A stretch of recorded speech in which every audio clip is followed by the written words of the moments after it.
మహాభారతం ఆది పర్వం 2వ అధ్యాయము కంటిన్యూషన్ వీడియో అండి ఇది. అయోధ్యతమ్యుడికి 3 శిష్యులుంటే 2 శిష్యులకైతే పరీక్ష పెట్టాడు. ఇప్పుడు 3వ శిష్యుడికైతే పరీక్ష పెట్టే వీడియో అండి ఇది. ఈ అయోధ్యతమ్యునికి ఇంకొక శిష్యుడు ఉండేవాడు. అతని పేరే వేదుడు అనేవాడు. గురువు అతనిని, వత్స వేదుడా, నీవు కొంతకాలం నా ఇంట్లో ఉండు, సేవ చేస్తూ ఉండు, నీకు మేలు కలుగుతుంది అనేది ఆదేశించాడు. అతడు అలాగే అని గురుకులంలో చాలా కాలం పాటు గురు శుశ్రూషణను చాలా శ్రద్ధగా చేస్తూ ఉన్నాడు. అంటే గురువుకు సేవ చేస్తూ ఉన్నాడు. గురువు అతనిని ఎద్దు వలె మిక్కిలి బరువులను మోయడానికి నియోగించేవాడు. వేదుడు శీతోష్ణాలను అంటే చలికాలాన్ని, ఆకలి దప్పులను సహిస్తూ అన్ని వేళలా కూడా గురువుకు అనుకూలుడై గురువు గడుపుతూ ఉన్నాడనమాట, గురు సేవ చేస్తూ. ఇలా చాలా కాలం గడిచాక గురువు అయితే సంతోషించాడు. గురువు గారిని సంతోష పెట్టడం వలన వేదునికి శ్రేయస్సు, సర్వజ్ఞత్వం కలిగాయి. ఇది వేదునికి పరీక్ష అనమాట. అతడు గురువు అనుమతితో సమావర్తన సంస్కారం పొంది స్నాతకుడై గురుకుల వాసాన్ని నుండి గృహస్థాశ్రమం ప్రవేశించాడు. అంటే గురుకుల నుండి తన ఇంటికైతే వెళ్ళాడు. అతనికి తన ఇంట్లో 3 శిష్యులు ఉన్నారు. వారికి గురు శుశ్రూష చేయమని కానీ ఏ పని కానీ చెప్పేవాడు కాదు. అంటే నన్ను సేవించు, ఈ పని చేయి, ఆ పని చేయి అని చెప్పేవాడు అసలే కాదు. గురుకుల వాసంలో దుఃఖం తెలిసిన వాడు కాబట్టి శిష్యులకు ఆ కష్టం కలిగించలేకపోయాడనమాట, కలిగించకూడదు అనేది అని భావించాడు. ఇలా ఉండగా కొంతకాలానికి జనమేజయుడు, పౌష్యుడు అనే రాజులిద్దరు వచ్చి బ్రహ్మవేత్త అయిన వేదుని తన పురోహితుగా అయితే వరించుకున్నారు. వేదుడు ఒకనాడు యజమాన కార్యం గురించి వెడుతూ ఉత్తంకుడు అనే శిష్యుని అగ్నికార్యం చేయమని నియోగించాడు. నాయన ఉత్తంక, నా ఇంట్లో ఏ లోటు కలిగిన నీవు దానిని పూరించు అని ఉత్తంకుని ఆజ్ఞాపించి వేదుడు ఇతర ప్రాంతానికైతే వెళ్ళిపోయాడు. ఆ తరువాత ఉత్తంకుడు శుశ్రూష చేస్తూ గురువుగారి ఆజ్ఞను పాటిస్తూ గురుకులంలో ఉంటున్నాడు. అలా ఉన్న అతనికి ఉపాధ్యాయుని ఇంటిలోని స్త్రీలందరూ కలిసి పిలిచి ఇలా అయితే చెప్పారు. మీ గురుపత్ని ఋతుమతి అయింది, గురువు పరదేశంలో ఉన్నాడు, ఆమె ఋతుకాలం వ్యర్థం కాకుండా ఉండేలా చేయి, ఈ విషయముపై గురుపత్ని చాలా విచారిస్తోంది అని చెప్పారు. ఇలా చెప్పిన ఆ స్త్రీలకు ఉత్తంకుడు ఏం చెప్పాడంటే, ఆడువారి మాటలు పట్టుకొని ఆ కార్యాన్ని నేను చేయలేను, ఆ కార్యం చేయడానికి నా గురువు నాకు చెప్పలేదు, చెయ్యమని చెప్పలేదు అనైతే సమాధానం ఇచ్చాడు. కొంతకాలం గడిచాక అతని గురువు పరదేశం నుండి ఇంటికైతే తిరిగి వచ్చాడు. అతని శిష్యుని యొక్క వృత్తాంతాన్ని అంతటిని తెలుసుకొని చాలా సంతోషించాడు.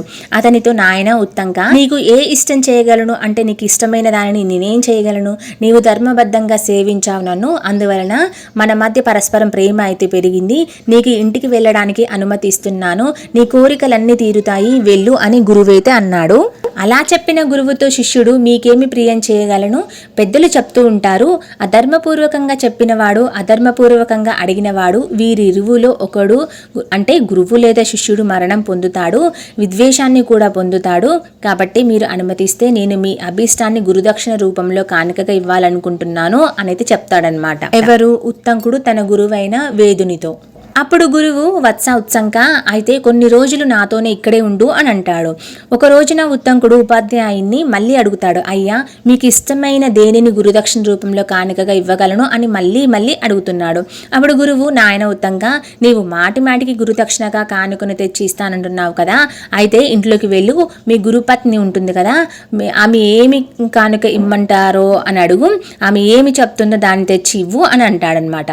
కాబట్టి నువ్వు వెళ్ళి ఆ గురుపత్నిని అడిగి తెలుసుకో అనేది చెప్తాడు. అతడు ఇలా అనగానే ఉత్తంకుడు గురుపత్ని వద్దకు వచ్చి, పూజ్యురాల, గురువుగారు నన్ను ఇంటికి వెళ్ళమని అనుమతించారు, మీకు ఇష్టమైనది గురుదక్షిణగా సమర్పించి రుణ విముక్తుడై ఇంటికి వెళ్ళాలనుకుంటున్నాను, కాబట్టి గురుదక్షిణగా మీకు ఏ కానుకను తేవాలో ఆజ్ఞాపించండి అని అడిగాడు.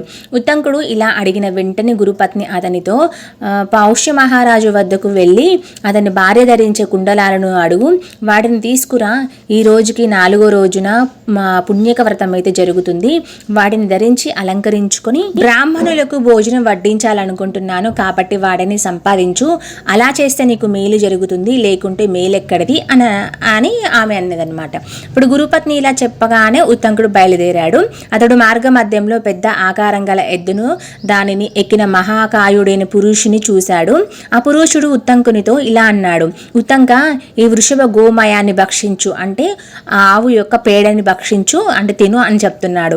అతడు చెప్పిన దానికి ఉత్తంకుడు అస్సలు ఇష్టపడలేదు. ఆ పురుషుడు మళ్ళీ ఉత్తంకునితో, ఉత్తంక, తిను, ఏమీ ఆలోచించకు, పూర్వం ఈ గురువు కూడా తిన్నాడు అని అన్నాడు. అతడు ఇలా చెప్పగానే మంచిది అని ఉత్తంకుడు అప్పుడు ఆ వృషభం యొక్క మూత్రపు రీషాలను భక్షించి తొందరలో ఉండడంచే నిలుచుని ఆచమనం చేసి బయలుదేరాడు. అంటే నిలుచుని తినేశాడు.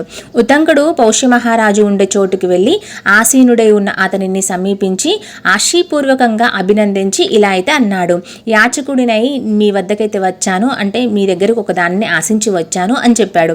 అని అంతటా అతడు ఉత్తంకుని నమస్కరించి, పూజ్యుడా, నేను పౌష్యుడిని, నేను మీకు ఏం చేయగలను అనైతే అన్నాడు. ఎవరు? పౌష్య మహారాజు. అప్పుడు ఉత్తంకుడు పౌష్యునితో, గురుదక్షిణ కోసం కుండలాలను కోరి ఇక్కడికి వచ్చాను, మీ భార్య ధరించిన ఆ 2 కుండలాలను ఇవ్వడానికి నీవు తగదువు అనైతే అన్నాడు. దానికి సమాధానంగా పౌష్యుడు మహారాజు ఇలా చెప్పాడు, అంతఃపురానికి వెళ్ళి రాణిని అడుగు అన్నాడు. అతడు చెప్పిన రీతిగా ఉత్తంకుడు అంతఃపురంలో ప్రవేశించాడు. కానీ అక్కడ మాత్రం రాణితే అస్సలే కనపడలేదు. అతడు మళ్ళీ రాజు వద్దకు వచ్చి, నీవు నాతో అబద్ధం ఆడడం యుక్తంగా లేదు, నీ అంతఃపురంలో రాణి లేదు, నాకు ఆమె కనబడం లేదు అనైతే అన్నాడు. ఉత్తంకుడిలా అన్నగానే పౌష్యుడు క్షణకాలం ఆలోచించి అతనితో, నీవు తప్పకుండా ఎంగిలి ముఖంతో ఉండి ఉంటావు, గుర్తు తెచ్చుకో. ఆమె పతివ్రత కాబట్టి, అంటే ఎంగిలితో అపవిత్రులైన వారు ఆమెనైతే చూడలేరు, అపవిత్రులకు ఆమె కనపడదు అని అన్నాడు. రాజు ఇలా అనగానే ఉత్తంకుడు జ్ఞాపకం తెచ్చుకొని, అవును, నేను నిలబడి నడుస్తూ ఆచమనం చేశాను అన్నాడు. అప్పుడు పౌష్యుడు, ఇదే నీవు చేసిన శాస్త్ర విరుద్ధమైన పని, నిలబడి తొందరపాటుగా నడుస్తూ చేసిన ఆచమనం చేయనట్లే అని అన్నాడు. అప్పుడు ఉత్తంకుడు సరే అని కాళ్ళు చేతులు ముఖం బాగా కడుక్కొని తూర్పు వైపు తిరిగి కూర్చొని శబ్దం చేయని, నులుగు లేని, చల్లని హృదయం వరకు చేరడానికి యోగ్యమైన 3 మార్లు ఆచమనం చేసి 2 మార్లు వ్రేళ్ల కొలనతో ముఖాన్ని తుడుచుకొని నీటిలో ముంచిన వేలతో కన్నులు, ముక్కు మొదలైన ఇంద్రియాలన్నీ కూడా స్పృశించి అంతఃపురానికి అయితే వెళ్ళాడు. అప్పుడు అతనికి రాణి కనపడింది. ఆమె ఉత్తంకుని చూచి ఎదురు వచ్చి నమస్కరించి, పూజ్య, మీకు స్వాగతం, మీకు నేనేమి చేయగలను ఆజ్ఞాపించండి అనైతే ఆమె పలికింది. అప్పుడు ఉత్తంకుడు ఆమెతో, తల్లి, గురుదక్షిణ కోసం నీ కుండలాలను అడుగుతున్నాను, ఇవ్వగలవు అన్నాడు. అతని సద్భావానికి, అంటే గురుభక్తికి ఆమె సంతుష్టురాలైంది, అంటే సంతోషపడిపోయింది. అతడు అంటే ఉత్తంకుడు సద్భావానికి, అంటే గురుభక్తికి ఆమె చాలా సంతోషపడింది కదా. ఇతడు చాలా అర్హుడైన బ్రాహ్మణుడు కూడా, ఇవ్వకుండా ఉండకూడదు అని ఆమెతో తలచింది. ఆ కుండలాలను తీసి అతనికి ఇచ్చి, నాగరాజు తక్షకుడు వీటి కోసం తీవ్రంగా ప్రయత్నిస్తున్నాడు, నువ్వు చాలా అప్రమత్తుడే, అంటే జాగ్రత్తగా వీటిని తీసుకొని వెళ్ళు అనేది చెప్పాడు. ఈ విధంగా చెప్పిన రాణితో ఉత్తంకుడు, అమ్మా, నీవు నిశ్చింతంగా ఉండు, నన్ను తక్షకుడు గెలవలేడు అన్నాడు. అని చెప్పి అతడు రాణినికి వీడ్కోలు చెప్పి పౌష్యుని వద్దకైతే వెళ్ళాడు. పౌష్య మహారాజా, చాలా సంతోషించాను అని చెప్పాడు. అతనితో పౌష్య మహారాజు ఇలా చెప్పాడు, పూజ్యుడా, అంటే ఉత్తంకునితో ఇలా అంటున్నాడు, పూజ్యుడా, చాలా కాలానికి యోగ్యుడు దొరికారు, మీరు గుణవంతులైన అతిథులు కాబట్టి శ్రాద్ధ కర్మ చేయాలనుకుంటున్నాను, ఆహ్వానాన్ని మీరు అంగీకరించండి అనైతే పౌష్య మహారాజు ఈ ఉత్తంకునితో చెప్పాడనమాట.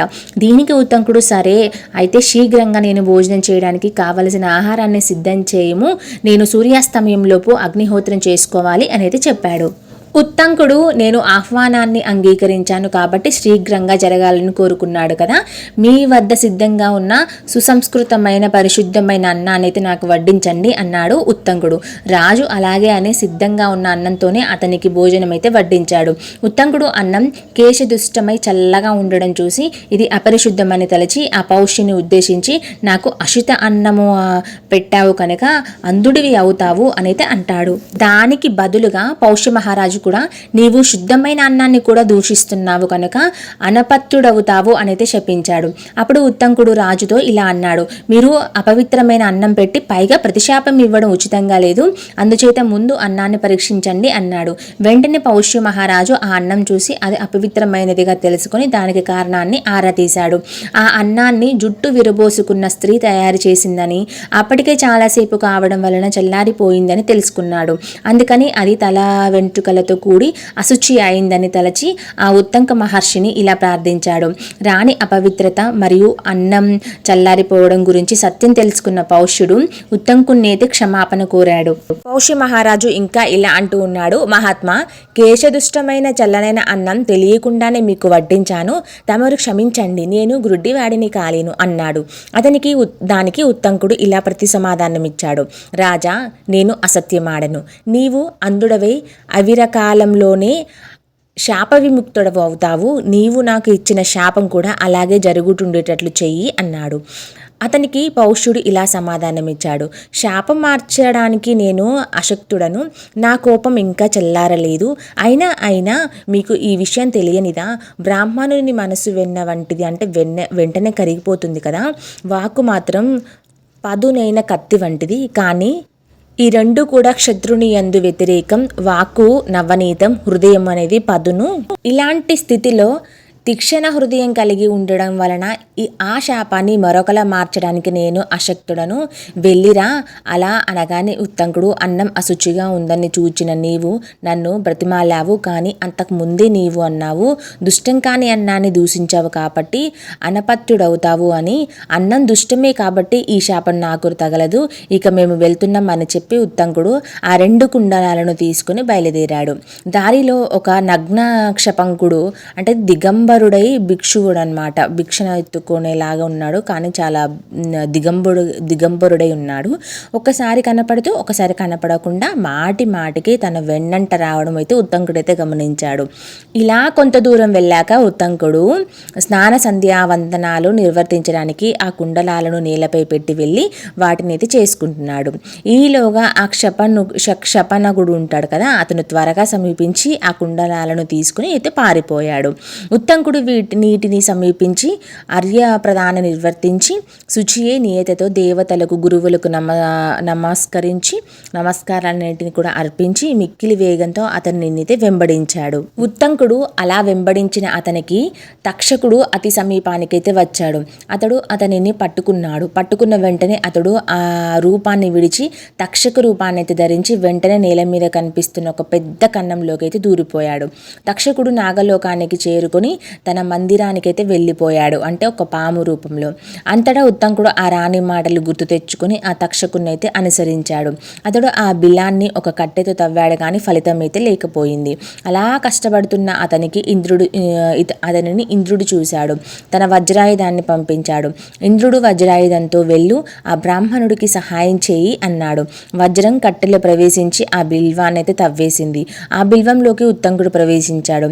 అలా బిలం ద్వారా లోనికి ప్రవేశించిన అతడు నాగలోకాన్ని అయితే చూశాడు. అది ఎల్లెలు లేనిది, అనేక రకాలైన ప్రసాదాలతో, భవనాలతో, ముంజూరులు గల పెద్ద పెద్ద మండపాలతో, 100 కొద్ది ద్వార బంధాలతో సంకులమై ఉన్నది. ఆశ్చర్యకరమైన చిన్న పెద్ద క్రీడా స్థానాలతో వ్యాపించి ఉన్నది. అతడక్కడ ఆ నాగులందరినీ ఈ శ్లోకాలతో స్తోత్రం చేస్తూ ఉన్నాడు. మన నెక్స్ట్ ఎపిసోడ్ నాగలోకం ఎలా ఉంటుంది, నాగుల గురించి ఈ ఉత్తంకుడు ఎటువంటి శ్లోకాల ద్వారా, అంటే నాగుల గురించి ఏం చెప్పాడు అనేది తెలుసుకుందాము. సో నాగలోకం ఎలా ఉండబోతోంది అని ఈ కథనం ద్వారా అయితే తెలుసుకుందాము. దానికోసం మీరు ఈ నెక్స్ట్ ఎపిసోడ్ని మిస్ అవ్వకుండా ఉండాలంటే డెఫినెట్గా సబ్స్క్రైబ్ చేసి నోటిఫికేషన్ బెల్ ఐకాన్ని క్లిక్ చేయండి. Thank you for watching.